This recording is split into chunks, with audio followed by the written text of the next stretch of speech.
एक बार पांचों पांडवों के मन में कलयुग के बारे में जानने की जिज्ञासा उत्पन्न हुई। उन्होंने श्री कृष्ण से पूछा कि कलयुग में मनुष्य का जीवन कैसा होगा, लोगों के विचार कैसे होंगे और मोक्ष के प्रति उनकी रुचि कैसी होगी। उनके प्रश्न सुनकर भगवान श्री कृष्ण ने उन पांचों को अलग अलग दिशाओं में जाने को कहा। साथ ही यह भी कहा कि तुम जो कुछ भी वहां देखोगे उसे मेरे पास आकर विस्तार से बताना। भगवान का आदेश पाकर पांचों भाई वन में गए और कुछ समय बाद वापस लौटे। फिर सबसे पहले युधिष्ठिर भगवान से बोले, हे प्रभु, मैंने वन में 2 सूंड वाले हाथी को देखा। तब श्री कृष्ण ने कहा कि कलयुग में ऐसे लोग राज करेंगे जो बोलेंगे कुछ और करेंगे कुछ और। ऐसे लोग हर दशा में प्रजा का शोषण ही करेंगे। उसके बाद भीमसेन ने बताया कि उन्होंने देखा कि एक गाय बछड़े को दुलारते हुए इतना अधिक चाट रही थी कि उससे खून निकलने लगा। श्री कृष्ण ने इसका अर्थ बताया कि कलयुग का मनुष्य अपने बच्चों पर इतना अधिक आसक्त होगा कि वे अपनी ममता के कारण बच्चों का विकास ही रोक देंगे। उदाहरणार्थ, यदि किसी का पुत्र साधु बनता है तो उसके दर्शन करके लोग कृतज्ञ होते हैं, परंतु यदि स्वयं का पुत्र साधु बना तो माता पिता दुखी हो जाएंगे। वे रोएंगे कि मेरा पुत्र यह किस राह पे चल पड़ा।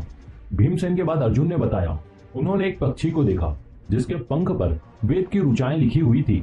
वो पक्षी अविश्वसनीय रूप से एक मनुष्य का मांस खा रहा था। इस पर श्री कृष्ण ने बताया कि कलयुग में ऐसे लोग होंगे जिन्हें विद्वान तो कहा जाएगा, परंतु उनकी नजर पराये धन पर होगी। उनकी मंशा बस यही होगी कि जल्दी से जल्दी किसी की मृत्यु हो और उसकी सारी संपत्ति को हड़प लिया जाए। ऐसे लोग बहुत होंगे जो दूसरों का धन छीनने के लिए आतुर होंगे, परंतु वास्तविक संत विरले ही रहेंगे।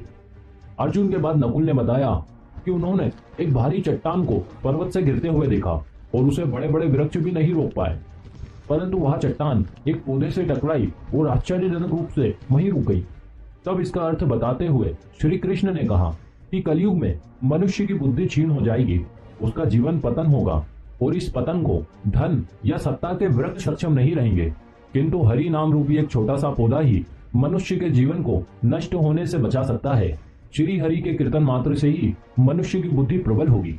अपने चारों भाइयों की तरह सहदेव ने भी भगवान को बताया कि उन्होंने नगर में 3 कुएं देखे जो जल से भरे थे, परंतु उनमें से बीच वाला कुआं बिल्कुल खाली था, जबकि वहां उन सब में सबसे ज्यादा गहरा लग रहा था।